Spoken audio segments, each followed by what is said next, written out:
O que está torrando a sua casa no verão não é, em primeiro lugar, o ar lá fora. É a superfície acima da sua cabeça, se comportando como uma chapa em brasa. E enquanto você olha para o termômetro da rua, achando que o problema vem da temperatura ambiente, o seu telhado já foi transformado pelo sol numa bateria de calor. Essa é a parte mais cara dessa história. Você foi treinado a pensar em resfriamento como uma máquina que sopra ar frio, quando, na verdade, a guerra começa muito antes, no exato segundo em que a luz atinge a cobertura da sua casa. Porque o golpe não é dado pelo vento quente, é dado pela radiação. Um telhado escuro absorve uma quantidade brutal de energia solar, aquece a estrutura, superaquece o forro, pressiona o sótão, satura as superfícies internas e obriga o ar-condicionado a viver em perseguição. Em condições parecidas, um telhado refletivo pode ficar mais de 28 graus Celsius mais frio que um convencional. E um telhado branco limpo pode ficar cerca de 31 graus Celsius mais frio que um cinza de baixa refletância. Não é detalhe, é mudança de jogo. Fonte. E se você gosta de descobrir essas verdades, que parecem óbvias, só depois que alguém aponta a física por trás delas, se inscreve agora. Não porque eu queira interromper a história, mas porque o que vem a seguir muda a maneira como você olha para qualquer casa sob o sol. O primeiro ponto é quase humilhante. Ar-condicionado não impede o calor de entrar. Ele só tenta expulsar o calor depois que ele já venceu a primeira batalha. Ele não barra a agressão. Ele administra o estrago. É um carregador de baldes em uma casa que continua pegando fogo no telhado. E quanto mais quente a cobertura fica, mais o sistema trabalha, mais energia consome, mais tempo fica ligado, mais caro vira o conforto. O aparelho parece poderoso porque faz barulho, sopra vento e tem números no controle remoto. Mas, do ponto de vista térmico, ele está reagindo tarde. Ele começa a agir quando a luz já virou calor, quando o calor já entrou na massa da construção e quando o ambiente já foi empurrado para cima. Agora olha para o outro lado da equação. Quando a cobertura é escura, ela faz exatamente o que você não quer. Captura fótons, transforma essa energia em aquecimento e conduz essa carga para baixo. Parte entra por condução, parte por radiação, parte fica armazenada nas superfícies e continua voltando para o interior mesmo depois que o sol cai. É por isso que muitas casas continuam quentes à noite. O calor não foi embora com o pôr do sol. Ele ficou estacionado na estrutura. Berkeley Lab resume isso de forma simples. Telhados frios funcionam melhor quando unem alta refletância solar com alta emitância térmica. Ou seja, não apenas absorvem menos, mas também conseguem devolver calor com mais eficiência. Fonte. É aqui que entra o tal pó barato. Não como superstição, não como truque de internet, não como gambiarra milagrosa, entra como física básica vestida de simplicidade. Esse pó é a cal hidratada, o hidróxido de cálcio. Material antigo, abundante, barato e visualmente banal. Só que a banalidade dele esconde uma ideia poderosa. A superfície mais inteligente. Em dias de sol extremo, não é a que resfria ativamente, é a que se recusa a esquentar. Parece a mesma coisa, mas não é.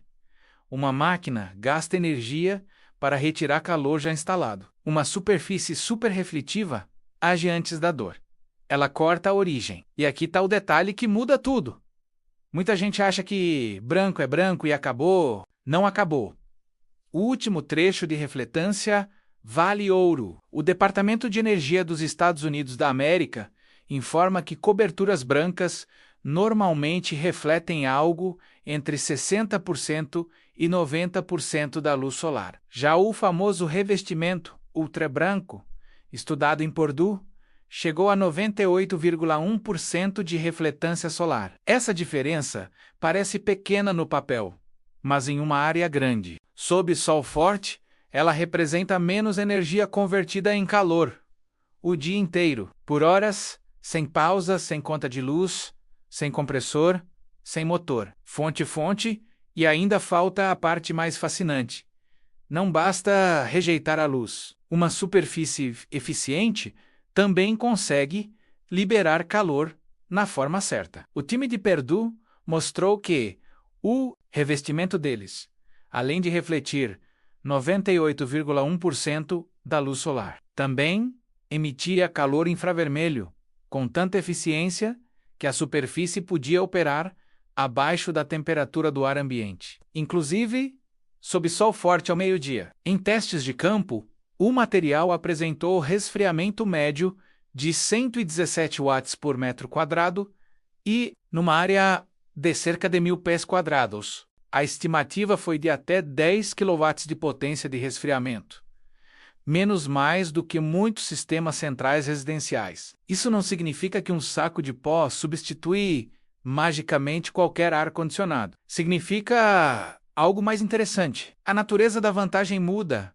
quando você para de combater o calor por dentro e começa a rejeitá-lo na origem, fonte. Percebe a diferença brutal? O ar-condicionado joga calor para fora, mas continua despejando esse calor no ar quente do lado de fora. Já uma cobertura altamente refletiva e emissiva lida com dois alvos ao mesmo tempo. Devolve boa parte da energia solar antes que ela vire problema e ainda facilita a perda do calor que tentou ficar. Em linguagem humana, é a diferença entre secar o chão todo dia ou fechar a torneira. E é por isso que uma solução aparentemente humilde pode humilhar uma máquina cara em um aspecto decisivo: impedir a geração da carga térmica. Quando isso sai do laboratório e vai para a vida real, a história fica ainda mais desconfortável para quem acredita que só tecnologia cara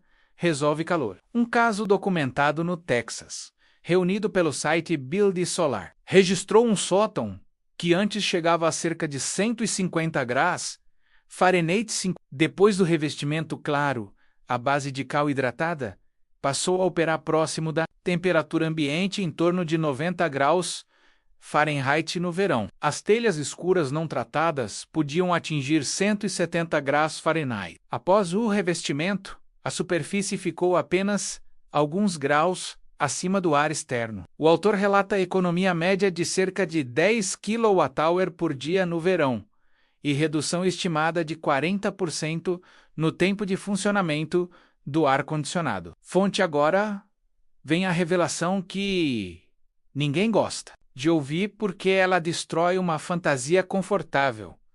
O aparelho de $3.000 não foi derrotado em tudo. Foi derrotado no ponto mais importante. Ele perde para o pó barato, na etapa em que o destino térmico da casa é decidido. Se você deixa o sol transformar o telhado em uma placa aquecida, o ar-condicionado entra cansado na luta. Se você reduz radicalmente a absorção logo na superfície, o aparelho passa de guerreiro desesperado para apoio ocasional. Essa é a diferença entre depender de potência e depender de inteligência. E por que isso parece escondido? Se a lógica é tão forte. Nem sempre porque alguém sentou numa sala escura para conspirar. Muitas vezes. Isso porque mercados inteiros se organizam em torno do combate mecânico, não da prevenção passiva. É mais fácil vender máquina do que vender princípio físico. É mais fácil convencer alguém a comprar toneladas de equipamento do que ensiná-lo a observar a cor do que recebe o sol o dia inteiro. O invisível aqui não é o segredo, é o incentivo. Quando uma solução parece simples demais, barata demais e antiga demais, o mundo moderno tende a trotelar, como folclore, até que os números aparecem. Só que existe outra camada, e ela é ainda mais importante do que a cobertura. Sua casa inteira pode funcionar como um reservatório de calor. Paredes voltadas para oeste, Fachada sul, em determinadas regiões, muros, lajes, piso exposto ao sol. Tudo isso armazena energia e devolve lentamente para o interior. Por isso, o conceito certo não é apenas pintar o telhado de branco. É entender o edifício como um sistema térmico. Quanto menos radiação entra e quanto menos massa aquece, menor é o atraso do calor noturno, menor é o tempo de acionamento do aparelho e maior é a sensação de alívio sem esforço. É também por isso que cidades históricas em regiões muito quentes aprenderam, muito antes do marketing de climatização, a valorizar superfícies claras, sombreamento, ventilação cruzada, espessura de parede e rejeição solar. Elas talvez não falassem em refletância espectral ou emitância térmica, mas entenderam o que importa. Conforto começa do lado de fora, não no botão da parede, não no compressor, não na conta do fim do mês. Começa na forma como a casa negocia com o sol. Agora, existe um detalhe decisivo que separa um vídeo responsável de uma fantasia viral. Saber que a física funciona não autoriza ninguém a sair cobrindo qualquer telhado. De qualquer jeito, o próprio Departamento de Energia dos Estados Unidos da América alerta que, em telhados de telha asfáltica já instalados, aplicar revestimentos de campo pode gerar problemas de retenção de umidade, afetar desempenho e até anular garantia do fabricante. Em outras palavras, a ideia física é sólida, mas a aplicação precisa respeitar o tipo de cobertura ao clima, a inclinação, a ventilação do conjunto e as limitações do material. Em alguns casos, o caminho inteligente é escolher produtos refletivos, compatíveis ou soluções profissionais, pensadas para aquele sistema específico.